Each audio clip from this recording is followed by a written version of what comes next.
Thank you very much.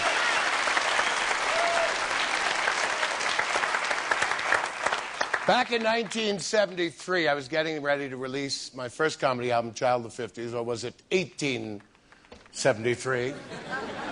And in the studio was this album. We were on the same label. It was called Now for Something Completely Different. I put on a cut, and it was completely incomprehensible to me. Then a few days later, there was a screening at a producer's house of a film called And Now for Something Completely Different.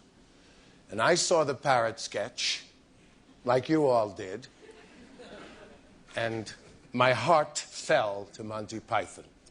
Well, it's not hard to like a bunch of middle-class guys, British men, who often dress as women and whose name translated in Japanese as the Gay Boys Dragon Show. The material hit on archetypes which time hasn't touched. And as a result, new generations of fans keep coming and coming, like my own 14-year-old son. A case in point is this from a young fan who recently wrote to the web page, which is called Python Line. I just saw The Holy Grail by Monty Python. I think it is one of the funniest movies I've ever seen since The Breakfast Club. I want to see some of the other movies, and I also heard that there was a TV show. Is this true? I really liked the movie, even though it was hard to tell what they were saying with their thick Australian accent. Was there ever a TV show? Not like this, there wasn't. The BBC would like to announce that the next scene is not considered suitable for family viewing. There are also scenes of naked women with floppy breasts. And also, at one point, you can see a pair of buttocks. And there's another bit where I'll swear you can see everything. But my friend says it's just the way he's holding the spear.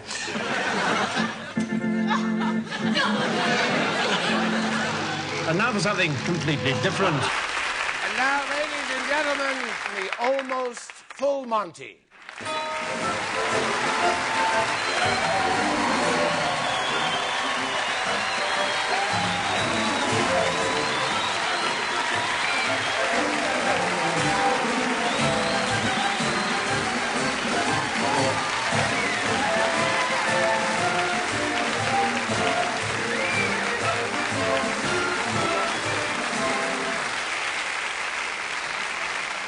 Wonderful to have you all here, and of course some of them may know, but basically, how did the group get together?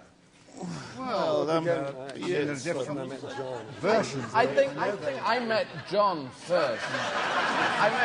I was on a train. I met John, and Mike was collecting the tickets. I think you were.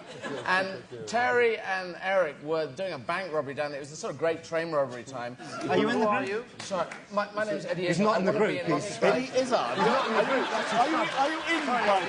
Yeah, I think I'm not in this show. Okay, please. You're not in the group. You're not in the group. Who'd have thought? 30 years ago. I don't know how this happened. Get your own show. Go to your own I can do that. Get your own jokes. Strange women lying about in pots. Sorry, the security around here is ragged, you know. You were a fool for a minute. So, let me ask you this. How did you all get together?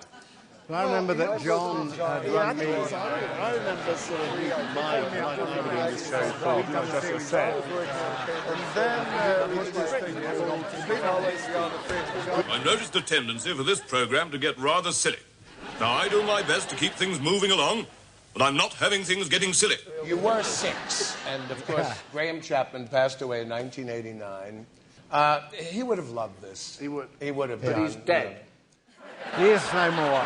Stone dead. He is no more. Yeah. Cease to be. Stone fucking dead.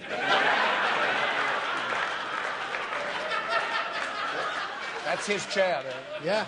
It's a tragedy. You got a nice chair for him, but he won't. I'm sorry that I never met the man, and I wish he could be here because he would love this. Well, he is here. Actually, I mean, I brought him. Yeah. You from brought London. him? Yes. Shall we have him on? Please. Yeah. Graham Chapman.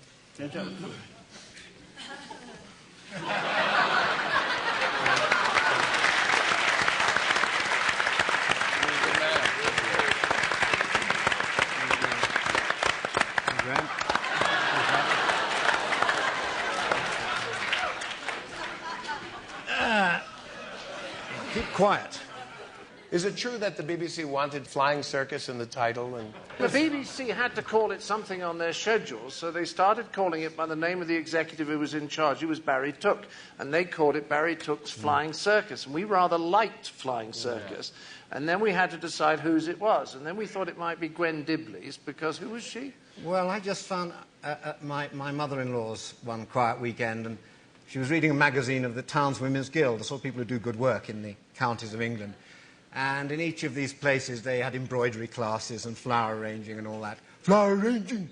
And they also had a little bit where it said, accompanied by Gwen Dibley on the piano. The name Gwen Dibley sort of intrigued me, and I thought, how nice it would be to give someone their own series without them knowing. So they would... Only when the listings came out for that weekend, the family would say, Mum, you've got the series on television. The thing was, it was called, the very first scripts that went into the BBC were called Bun, Wacket, Buzzard, Stubble and Boot, which was a football team. It was the front line of football team that John and Graham had.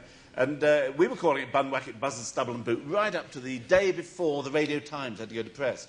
And the BBC rang us up and said, no, come on, you've got to call it... We can't call it this. You've got to call it something sensible. This is stupid, you know. So we're all sitting there in John's place, I think, as far as I remember. And we said, oh, it's got to be somebody's Flying Circus. And I think John said, well, how about... something slimy and slithery, and sort of like untrustworthy, a typical show business agent. So we all said, Python, Python, Python. And then somebody else shouted out Monty, which made us laugh, because Monty to us means Lord Montgomery, our great general in the Second World War. I see. I thought it was Monty Sunshine, the jazz music. It was a great moment. I rushed home to my brother and said, we've got a title at last. It's going to be Monty Python's Flying Circus. And he said, it'll never work. Forget it. did they not pay attention for a while? You got away with a lot early on. There was a period when there was a lot of freedom. No one kept an eye on us at all. We were paid very little. We just worked out of a basement, got all our gear together, went out round the country filming these ridiculous things, and nobody bothered at all until we had the masturbation problem, when we said...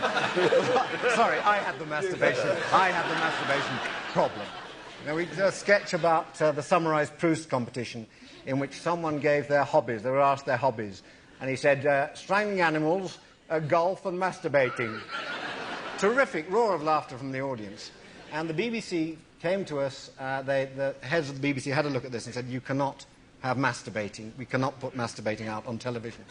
And we fought them. We went and had this wonderful meeting at the BBC, the six of us sitting around with Graham, trying to reason with Duncan Wood, his name was, about the word, using the word masturbating. So and I remember telling what's wrong with masturbating? Yeah. I mean, you masturbate, don't you, Duncan? Well, behind his desk and all that. Anyway, in the end, they won, and we had to cut out masturbating. So out came the sketch, and it says, strangling animals, golf, pause, huge laugh. Enormous laugh at the word golf. I mean, just ridiculous. What are your hobbies outside summarising? Well, strangling animals, golf, and... It's also this thought, you know, strangling animals is all right, but masturbating isn't, isn't it? Yeah. Now, with all the confidence, and so many years later, about 25 or so, John, it wasn't... you weren't completely confident right off the bat, were you? Well, I had a very strange experience on our stage tour. I'm sure they all remember it differently, but I remember we started off in Brighton. We worked our way to the Midlands, and we were doing a show in Bristol. And we were doing a matinee there, and for some extraordinary reason, the audience just didn't laugh. And after about...